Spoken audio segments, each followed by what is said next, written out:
The calendar, each day of the month of March, from the Book of Heaven, by the servant of God, Luisa Picaretta, for private use. March 1st, 1922, Volume 14. Jesus is chained by the soul who does his will, and the soul by him. I was very afflicted because of the privation of my sweet Jesus. Then, after much hardship, he came, and from his wounds he made his blood flow over my breast and around my neck. As those drops of blood fell upon me, many brightest rubies were formed, which formed the most beautiful ornament.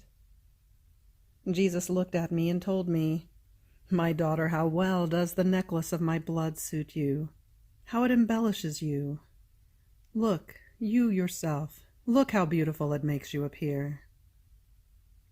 And I, a little huffy because he had made me wait for so long before coming, told him, "My love and my life, oh, how I would love one of your arms clasped around my neck as necklace. This, yes, would delight me, because I would feel life, and I would cling to it so tightly that I would let you escape no more.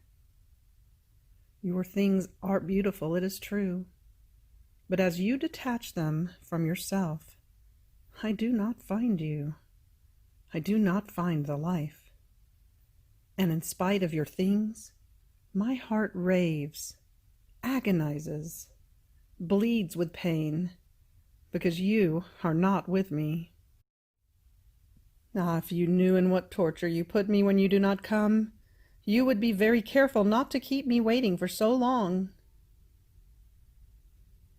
And Jesus, all moved, surrounded my neck with his arm, and taking my hand in his, added, I know how much you suffer, and to make you content, here is my arm around your neck as necklace.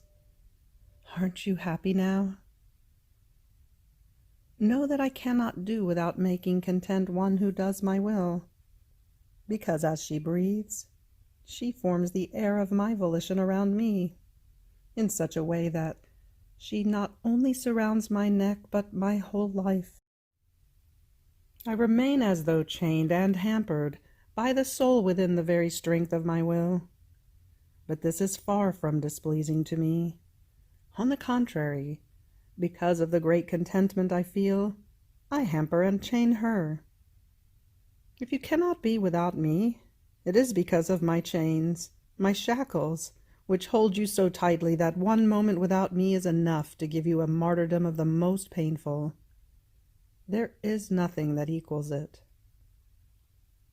Poor daughter, you are right. I will take everything into account, but I do not leave you. Rather, I enclose myself in you in order to enjoy the air of my volition, which you yourself form for me. In fact, the air of my will is your heartbeat, your thought, your desire, your motion. And in this air I will find my support, my defense, and the most beautiful rest upon your breast. March 1st, 1925, Volume 17.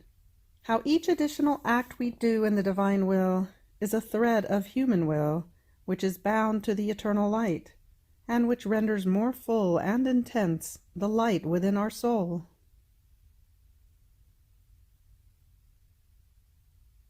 I was feeling very embittered because of the loss of my sweet Jesus. Oh, how I miss my past! How his adorable presence used to make my poor existence happy. Even in the midst of the hardest pains, my poor bed was a little paradise for me. I felt like a queen, together with my adorable Jesus, dominator of myself, and through the continuous contact with him, I felt as though dominator of his very divine heart. And now, how my happiness has changed. Even more, every time I search for him, I do not find him. Unhappiness surrounds me. It tears a part of my life away from me, because Jesus alone is my life, and I feel more vividly the pains of my hard exile. Oh, how true it is that it is not pains and sufferings to render the creature unhappy, but rather the good which is wanted and is not found. And while I was saying, "Have pity on me, come, rise within my poor soul, which is immersed in the bitter waters of your privation," I felt my beloved good, my sweet life, move in my interior, and extending his arms around my neck, he said to me, "My daughter, my daughter!" I looked at him as he came out from a surface of light, and as Jesus extended his arms, the light extended after him. However, that light was not completely full. One could see a void within that same light. But in spite of this, there was no darkness in that sort of void. It just seemed that more threads of light were needed in order to fill that void, and to render that light more intense, stronger, and brighter.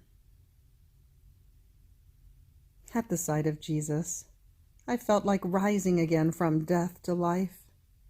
His words, my daughter," changed my unhappiness in one act, because to be with Jesus and to be unhappy is impossible.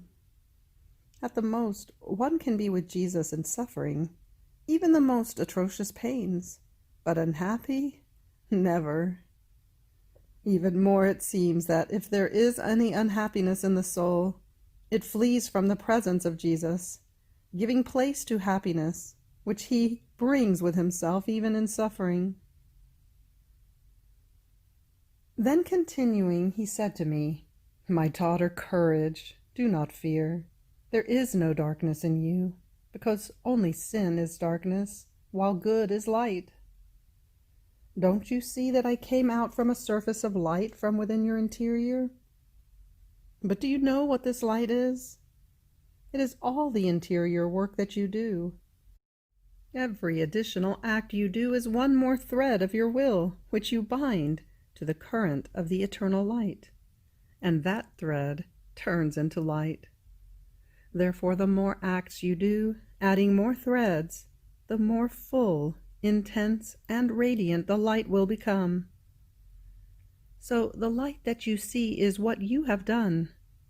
The void you see in that same light is what is left for you to do.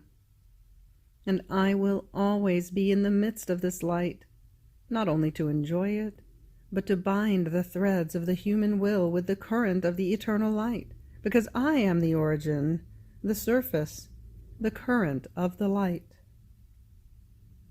But do you know what true light is? True light is the truth. The truth known, embraced, loved, and put into practice by the soul is the true light, which transforms her into that very light, and places inside and outside of her new and continuous births of light. This truth forms the true life of God within the soul, because God is truth, and the soul is bound to the truth. Even more, she possesses it. God is light, and she is bound to the light, and is nourished with light and with truth. However, while I nourish the soul with truth and light, she must keep the current of her will opened, in order to receive the current of the divine communication.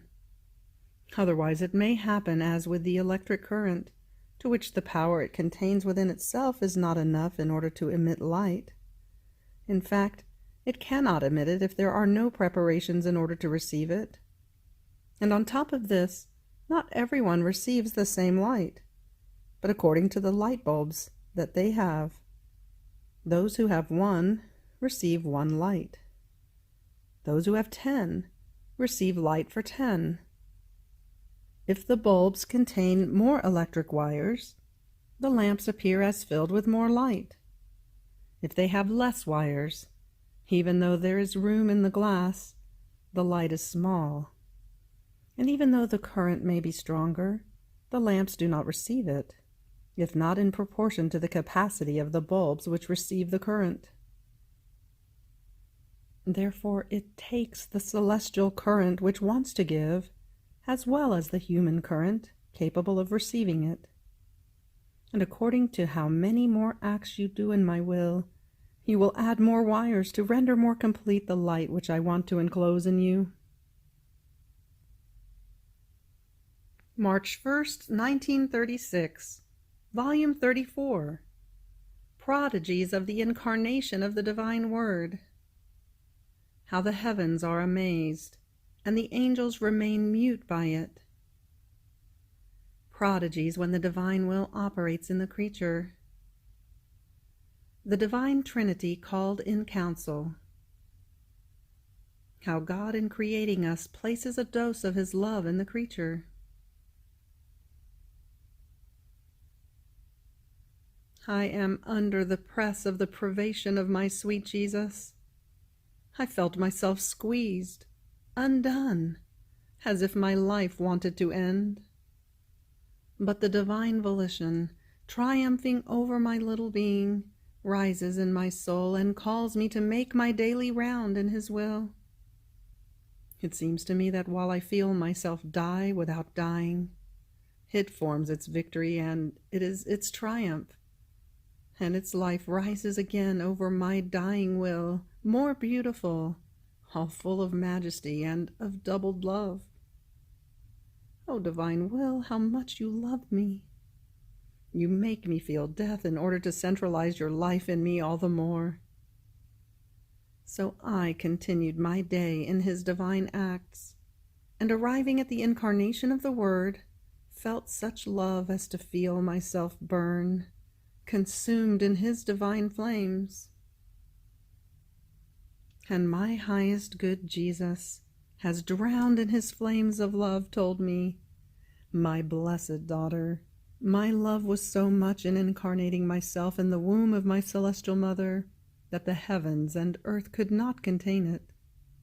The act of incarnating myself happened in one act of love so intense, so strong, so great, that it was more than enough to burn everything and everyone with love. You must know, before incarnating myself, my celestial Father looked in himself, and in the ardor of his love, not being able to contain it, he put forth from himself in torrents, seas of love.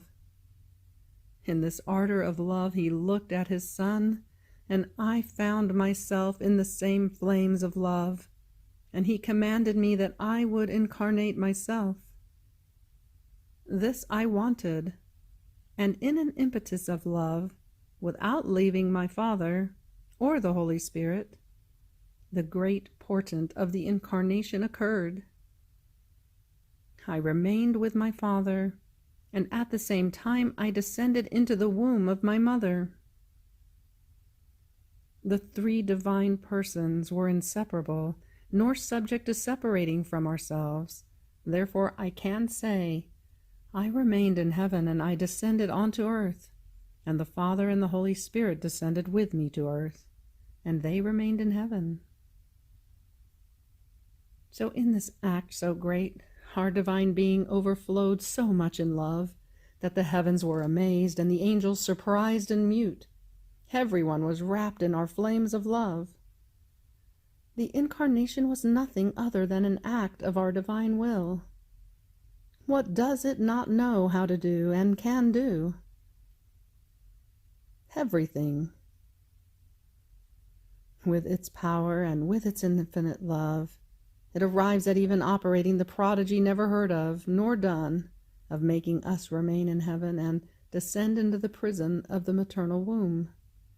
So our will wanted, so it was done. Now, my daughter, every time the soul wants to do my will, my celestial Father first looks within himself.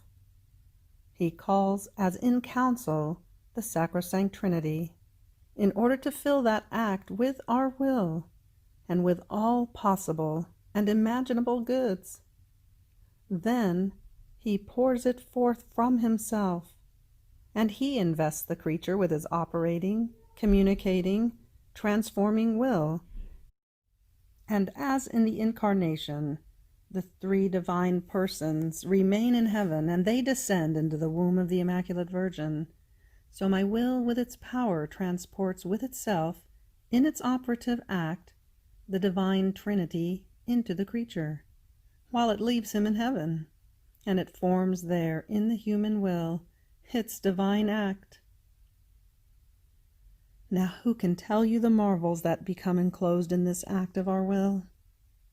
Our love rises and diffuses so much as to not be able to find a place for where to put itself, and when it has filled everything, it withdraws into our source.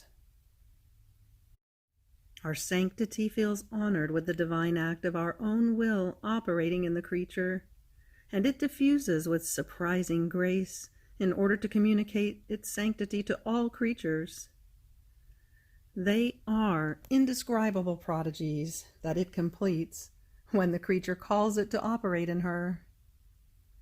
Therefore, make everything disappear in my will, and we will give everything into your power, and you will be able to give us everything, even ourselves. After this, I felt my little intelligence so full of the divine will that I could not contain it, and I continued my round in its divine acts, and arrived at the act when the Immaculate Queen was conceived. I understood how the Supreme Being, before calling her to life, poured so much love over her that as she felt life, she felt the need to love her Creator. She felt in herself that love that she put forth externally.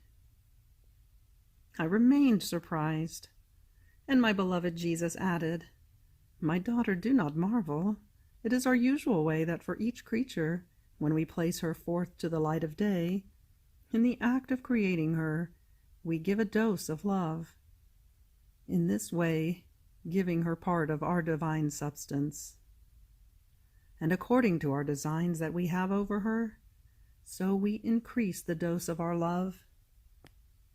In fact, every creature has in herself the particle of the substance of the divine love. Otherwise, how could she love us if we ourselves did not place of ours in order to make ourselves loved? It would be asking for what she does not have. We already know that the creature has nothing by herself. Therefore we must enclose our love, our will, as within a sanctuary, in order to ask that she love us and do our volition. And if we ask, it is because we know that she has our love and our volition, that we ourselves had placed in the depth of her soul, in her power. Now if she loves us, this dose of our love rises, becomes larger, and she more powerfully feels the need of loving us and of living of the will of her Creator. If she does not love us, it does not grow, and the human weaknesses, the passions, form ashes over our love in a way that she arrives at not feeling any need to love us. The ash has covered and suffocated our divine fire, and while the fire exists, she does not feel it. But every time that she loves us, she does nothing other than blow in order to put to flight the ashes, such that she will vividly feel the fire that burns in her bosom. It will grow so much that she will not be able to be without loving us. Now, my daughter, the Immaculate Queen, from the first instant of her conception, given that she felt in herself the love for her Creator and our will operating more than her own life, loved us so much that she did not lose one instant without loving us. And by loving us and re-loving us, this dose of love grew so much larger as to be able to love us for everyone and to give love to everyone, and to love everyone always without ever ceasing. You must know that our love is so much that by placing this dose of love in the creature, we placed the seed of happiness within her, because true happiness must have its royal place within the soul. Happiness on the outside, if it does not reside within, cannot be called true happiness. Rather, it embitters the poor creature and is like an impetuous wind that immediately disperses, hardly leaving traces, converted into thorns that embitter her. Not so for happiness placed within by us. It is enduring and always grows. And then to love felicitates oneself and felicitates us. One who does not love can never be happy. One who does not love has neither reason nor interest to complete works, nor does she feel the heroism of doing good to anyone. The sacrifice that gives the most beautiful tints to the love does not exist for her. For this reason, the Most Holy Virgin possessed the open sea of happiness, because she possessed as many lives of love for however many creatures exist.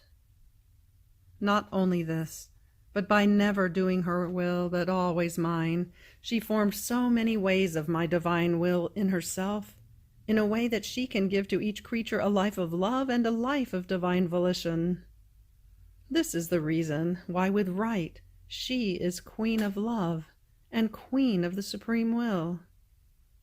Therefore the Sovereign Queen loves. She yearns to bring forth these lives in order to deposit them in the creatures and form the kingdom of pure love and the kingdom of our will. And so she will arrive at the highest point of loving her Creator, and at the highest point of loving and of doing good to the creatures. End of March 1st. Fiat.